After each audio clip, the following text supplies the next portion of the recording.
In the past 100 years, as these super technologies have been developed in the West, the smashing of atoms, the invention of radio, television, computers, immunology, so forth and so on, data has been arriving about the practices of Aboriginal cultures all over the planet, that they dissolve ordinary realities, ordinary cultural values, through an interaction, a symbiosis, a relationship to local plants that perturb brain chemistry. And in this domain of perturbed brain chemistry, the cultural operating system is wiped clean. And something older, even for these people, something older, more vitalistic, more in touch with the animal soul, replaces it, replaces the cultural operating system. Something not determined by history and geography, but something writ in the language of the flesh itself. This is who you are. This is true nakedness. You are not naked when you take off your clothes. You still wear your religious assumptions, your prejudices, your fears, your illusions, your delusions. When you shed the cultural operating system, then essentially you stand naked before the inspection of your own psyche. Desmond Morris called it the naked ape. And it's from that position, a position outside the cultural operating system, that we can begin to ask real questions about what does it mean to be human, what kind of circumstance are we caught in, and what kind of structures, if any, can we put in place to assuage the pain and accentuate the glory and the wonder that lurks waiting for us in this very narrow slice of time between the birth canal and the yawning grave. In other words, we have to return to first premises. So I've been thinking about this a lot, and at first it seemed to me only a metaphor, this phrase, culture is your operating system.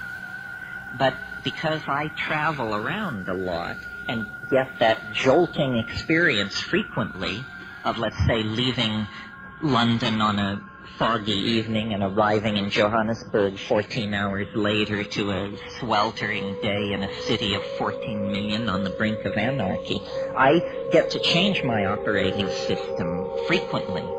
And so I notice the relativity of these systems. And some work for some things and some for others. For instance, if you are a positivist, if you're running Positivism 4.0, you can't support UFOs. Positivism 4.0 does not support UFOs. If, on the other hand, you're running your Rancha book 5.1 as your operating system, UFOs and a number of other things can get in through the door. That is what we would technically say is a more tolerant operating system, or its plug-in support special effects denied the positivist. Well, it's fun to think this way because it shows you that you don't have to be the victim of your culture. It's not like your eye color or your height or your gender. It's fragile. It can be remade if you wish it to be. And then the question is, well, how does one download a new operating system? Well, first of all, you have to clear some space on your disk. The best way to do this is probably with a pharmacological agent. You think of some while I have a drink of water.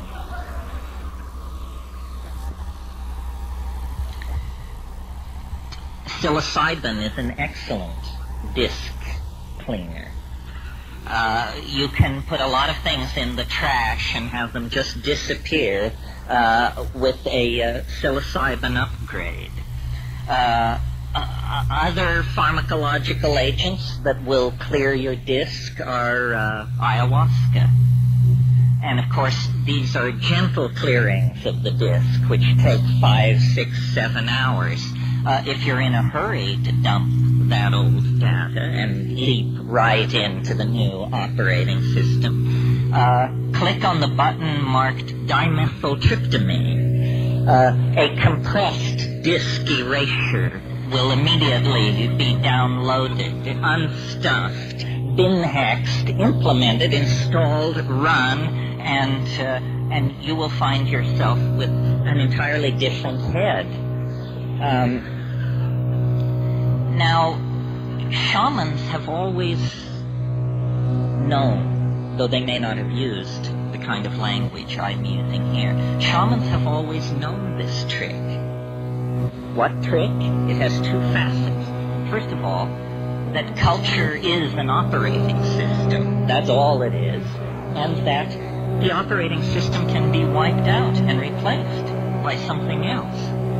So, in essentially, what's going on among shamans and those who resort to them for curing and counseling and so forth is somebody's running a slightly more advanced operating system than the customer.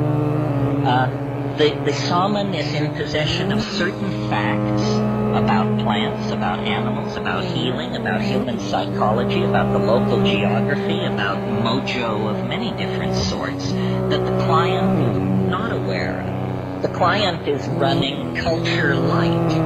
The shaman paid for the registered and licensed version of the software and is running a much heavier version of the software than the client. I think we should all aspire to make this upgrade. It's very important that you have all the bells and whistles on your operating system.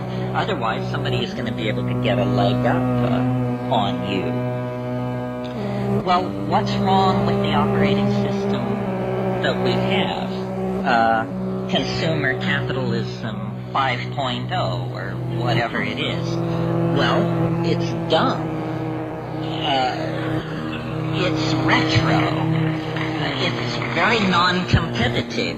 It's messy.